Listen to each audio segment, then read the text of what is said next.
Okay, E3 2019 reaction.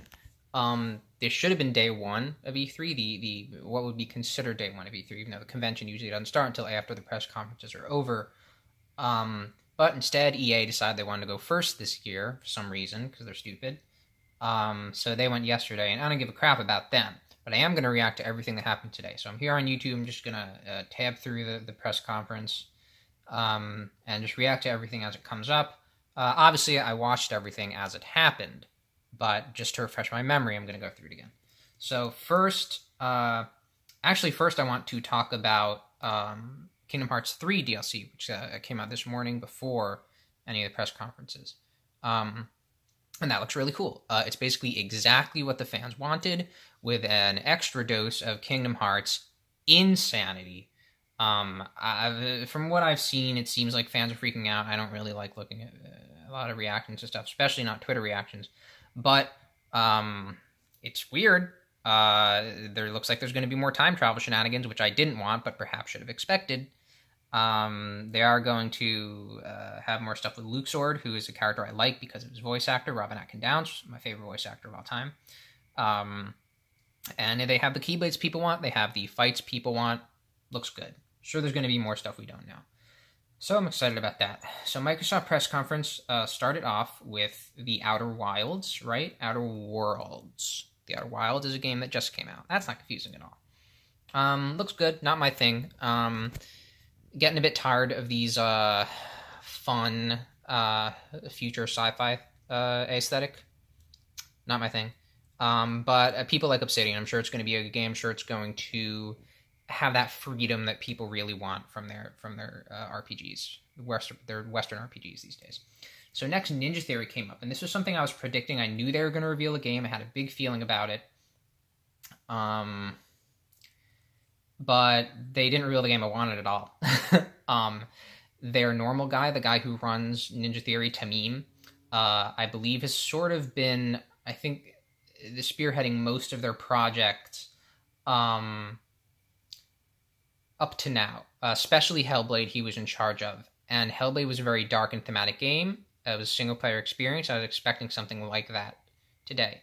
That is not what we're getting, I believe, because Tamim is not involved in this project. They said they're working on other games. There's probably a project he is working on that probably is single-player. What this game is sort of, I would say, kind of a Platinum Games inspired multiplayer, almost like a multiplayer hack and slash, which is certainly unique, but the aesthetic, once again, is it's just like Sunset Overdrive. It's like, it's not a sci-fi fun future thing, but it is a fun future thing. It's just ground bound, it's earthbound, just like Sunset Overdrive.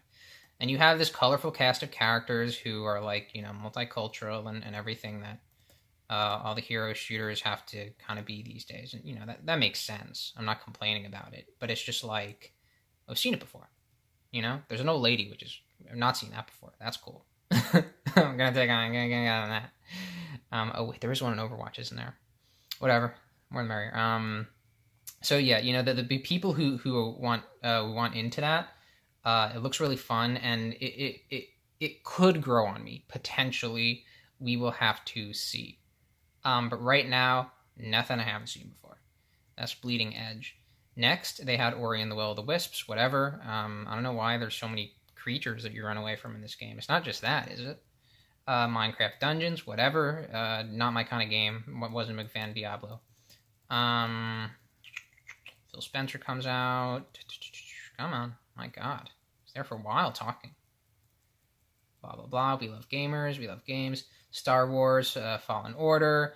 Forrest Whitaker's in it. Very cool. I love the intertextuality whenever they can do it with Star Wars. That's what we want. If you're gonna be a mega franchise, then mega franchise it up and connect things. That's what mega franchises should be for. Whenever Marvel movies reference other Marvel movies, I love it. After that, they have a game that everyone where I was watching thought was Outlast 3. And then a while in, we started to get this weird kind of feeling. And one of the guys I was with said, "Is this like a Blair Witch thing?" And I said, "Nah," And then at the end, we saw this guy standing in the corner and went, "Yeah, like Blair Witch." And for some reason, we still didn't believe it, And then we saw the symbol, and I was like, "Wait a minute, isn't that kind of like the symbol from Blair Witch. There's a Blair Witch game. I need to look up if it's by the Outlast people, because that seems likely. Really funny. I was talking during the Bethesda conference when they announced a Commander Keen game that bringing back old franchises does not surprise me at all anymore. It's the least surprising thing in the world. It's a reason why Banjo-Kazooie, like, people are going to get excited about it, and it's like, okay, and it took you long enough to announce the Banjo-Kazooie game that is clearly in production right now. Doesn't surprise me anymore. So they need to do shit like Blair Witch. That's what that when you do an outside franchise, Mad Max surprised me. Blair Witch surprised me. And bringing in people like George R.R. Martin surprised me. We'll get into that later. So Cyberpunk, there was a cutscene, didn't really pay attention to it. People were talking anyway. And then at the end, they have Keanu Reeves here, which is both cool and a little like, okay, we get the Keanu hype. We get that it's going on right now. It's a little silly, but I mean, Keanu's such a cool dude. I'm sure his character will bring something to the game, but it'll be kind of weird to have him as the only celebrity in the game. I think if they cast him, they should have cast some more people. So, next up, he talked. Someone said he was breathtaking, which is funny. We had release date, I don't care. We had a game with some furries, which looks interesting. I was watching this trailer and I was like, oh, this looks cool. You build stuff, and then it said, learn how to say goodbye, and showed this deer lady, like, ascending to heaven. It's like, don't we do that in every game? I just played Rhyme. I said goodbye to my dead son in that. I'm good. All right? I'm good on saying goodbye. You know how many games and movies are about letting go of the ones you love? Seen it. You'll notice this sentiment a lot with me. Things, and maybe this is right for me to do. Maybe it's not. I will say things have been done or gotten old to me when I get like this feeling like from the ether that it's done, that it's gotten old. Even when like you ask me to like name stuff that I've seen the thing in, I'll go, I don't know, a couple things I've seen. And like, so if I've like seen something in games, even if I haven't played the games, even if I just remember it, I'll go like, yeah, whatever. And I don't know, I feel like that's warranted because one day I am going to play these games. Here's a great new aesthetic. Great example of how you can continue to be creative. This whole Legend of Right thing, I don't know what it's called. So cool. I can't even like it's like they took Yoshi's Crafted World, the aesthetic from that, and just did a whole different other spin on it, where everything's drawings and it's like an action RPG, but they're very, very cool. Not an action RPG, turn-based. Super, super cool. And then they went into some indie games that look cool. There was one with a shopping cart. There's Felix the Reaper. That guy looked very funny. One called Night Call, which was about like a black and white taxi driver. Really cool. Like I said, I don't hate on everything. I think I'm somewhat warranted when stuff gets used a lot. There's aesthetics that get used a lot. Okay, next, Xbox Game Pass, which they did not announce for Switch. Blah, blah, blah, stuff. Okay. This one was really interesting to me. We were watching this. We have this trailer start with all these vistas, all these cities, and then you see planes flying around. You go, well, what is it, like a GTA? Is it some airport game? And you realize, like, wait a minute, this is the game. This is Microsoft Flight Simulator, and they didn't even really change the logo. The favorite of dads all across the nation. I'm out of focus a bit, but I think it doesn't really matter. There we go. That was really cool. That's a really fun thing to reveal at E3. Like I said, I like real surprises like that, And that is bringing back an old franchise, but it's not a franchise, It's not bringing back classic characters. It is a tried and true sort of thing. So that was fun. Age of Empires, whatever. I don't even know how old that game is. It looks old. Yeah. Then there was this game. I forget what it was called. I'm going to get to it in a second. About Colorado. Wastelands 3. I don't know. I never heard of that series. The trailer was fun. Another guy come out. And they announced they bought Double Fine. Microsoft, they're so fucking weird with their acquisitions. I don't even know. This is just like Ninja Theory, where they came to Double Fine and said, hey, can we buy you? And they went, no. And then they're like, okay, we'll come back in a couple days and we'll talk. And then they did, and then they probably took them a couple months just to convince them, which is probably what happened. But they did it. And, you get a lot of cash. You get relative freedom. And you get your games to be some special Xbox PC thing. Maybe exclusive, I don't know. Psychonauts 2 looks cool. I haven't played the first one. I do have it. Then I love this Lego Star Wars trailer. It was funny because I noticed that the ships in the beginning were Lego, and I was like, "Those are Legos," and people I was watching with were like, "What?" I'm like, "Yeah, they are." And it became pretty obvious after that. All 9 films. That's cool. Then they showed this faraway shot, and you see these words on the screen, this little drawing at the bottom, which I immediately recognized, not to toot my own horn, as Akira Toriyama's little character he uses to represent himself. When I saw the words Dragon Ball on the screen, I knew that this would be the Project Z action RPG, and it's looking very good. I wish they would have used dub voices for the trailer, but whatever. I really love the way the beams look. I love all the effects that they have. The part where he's fighting freezes. I mean, wow. I know you can't see what I'm watching, but you just watch the trailer. The beams that are going around, so cool. I really hope it's good.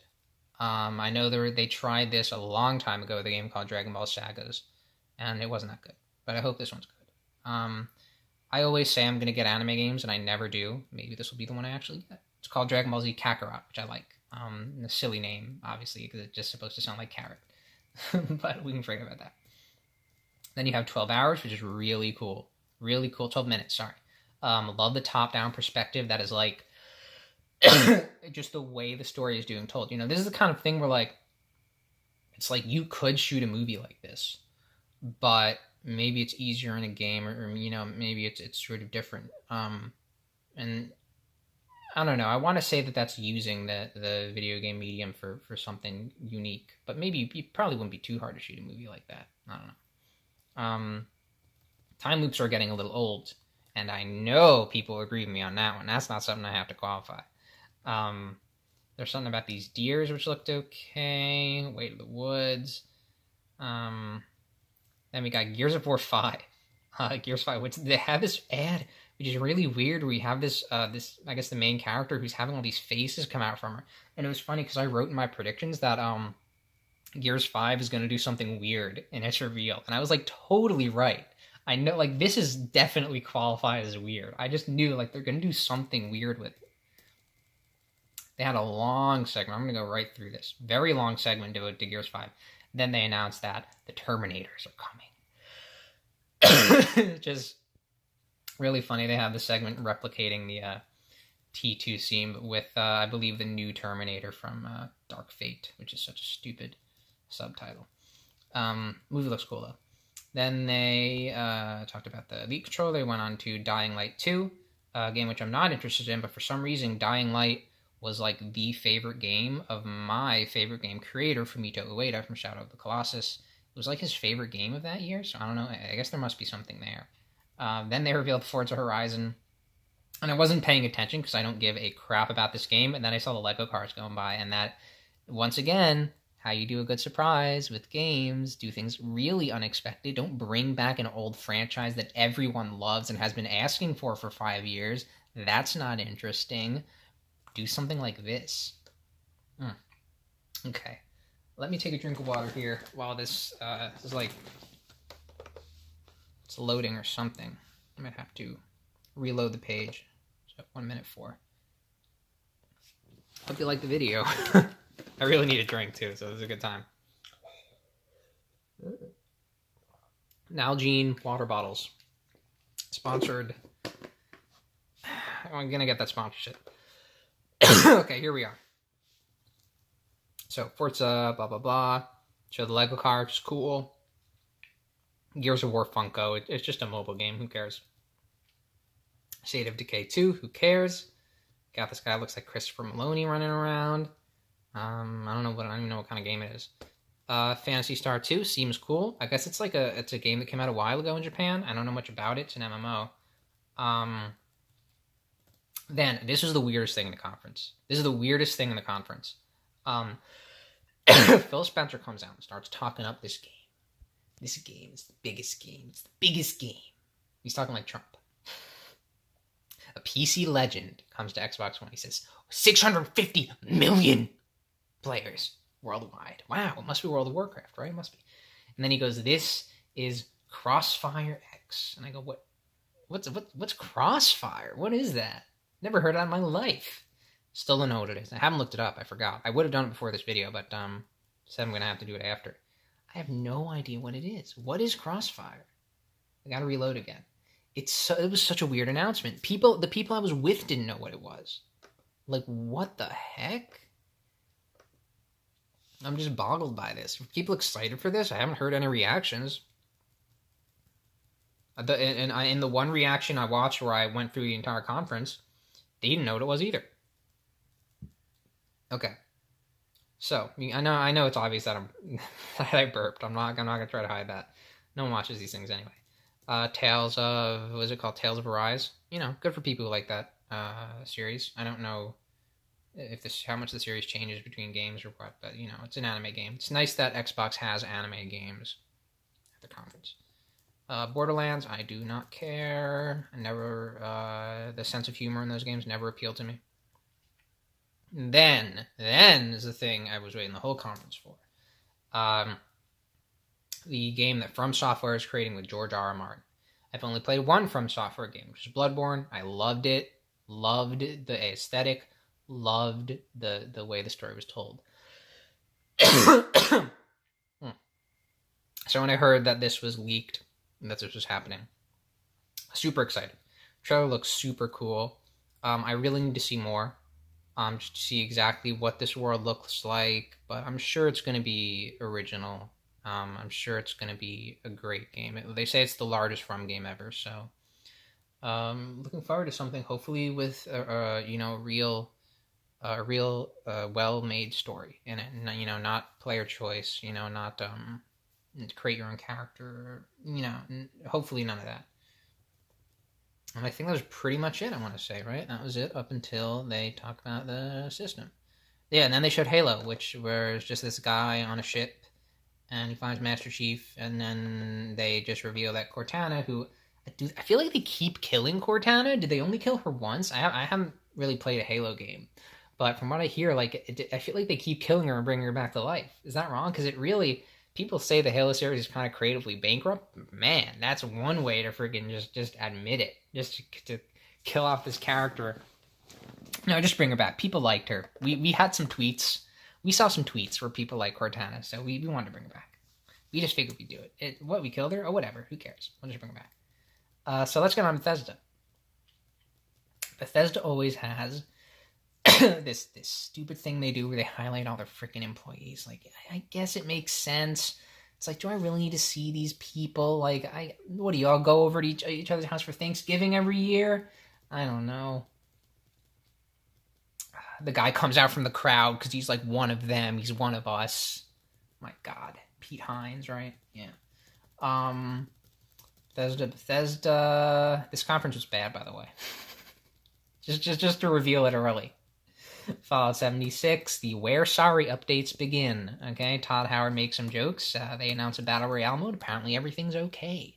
I've used up all my gamer update gratitude points on Final Fantasy 15 and No Man's Sky. I'm done. It's not really impressive to me anymore. Especially when you can tell, especially with No Man's Sky, that they really wanted it to be good, and I think they had to release when they did, probably because of various factors, and they always wanted to update. I think from release, they wanted to update the game. They wanted to continue updating the game. I feel like with Final Fantasy 15, I don't know how true that is, that they wanted to update the game on release, and that they only, they didn't only start doing it after the backlash. But this freaking Fallout game, they didn't. They thought everyone was just going to come out, everyone was going to love it. They thought that. And this bullcrap about there being human NPCs, when I'm quite sure that they proudly announced that there would not be human NPCs last year at the conference. Such transparent bullcrap. Elder Scrolls Blades looks like a crappy mobile game with microtransactions. From what I hear, it has them. There's a Switch version. It's crossplay, which is kind of cool. You can put your save from phone to Switch. That's cool. And then you get free gems or whatever you sign up.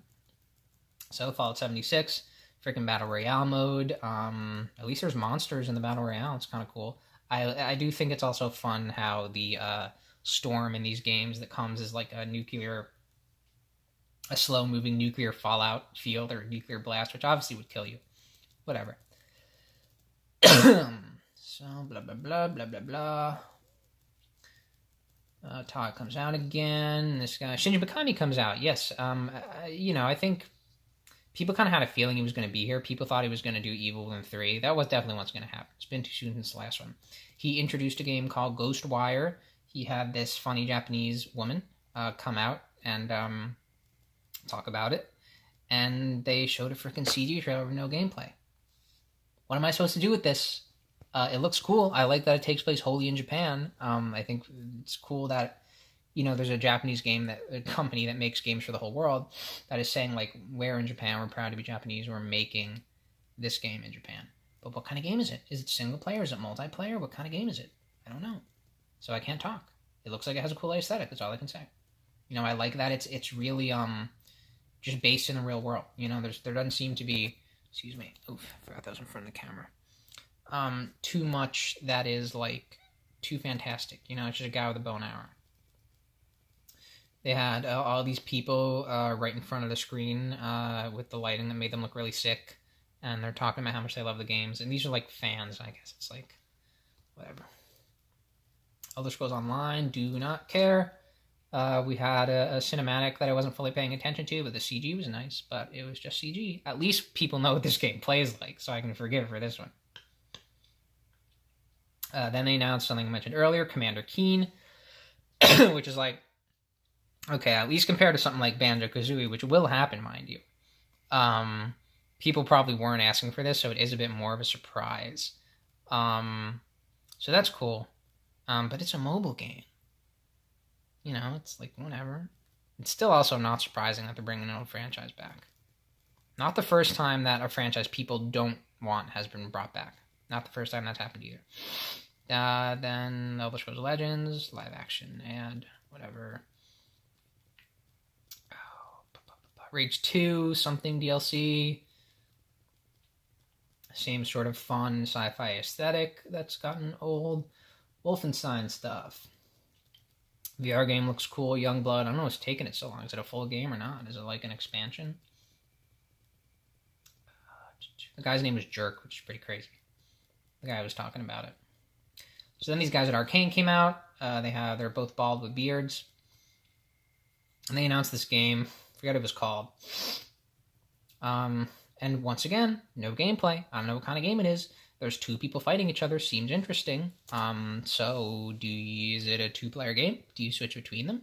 How does it work? It's called Deathloop, and there's a time loop. We just saw that today. We just saw another time loop. We see the sick-looking people again. Some of them, I think, actually are or were sick, but all of them look sick because of the light. Then we got these guys coming out, and they talk about the history of Bethesda, and do they finally get into Doom, or was there something else? No, they talk about Orion first, which is like technology. Streaming technology. Sounds cool. Every company's developing stuff like this, cloud stuff. Microsoft is just talking about it. So then, finally we get to Doom. Finally.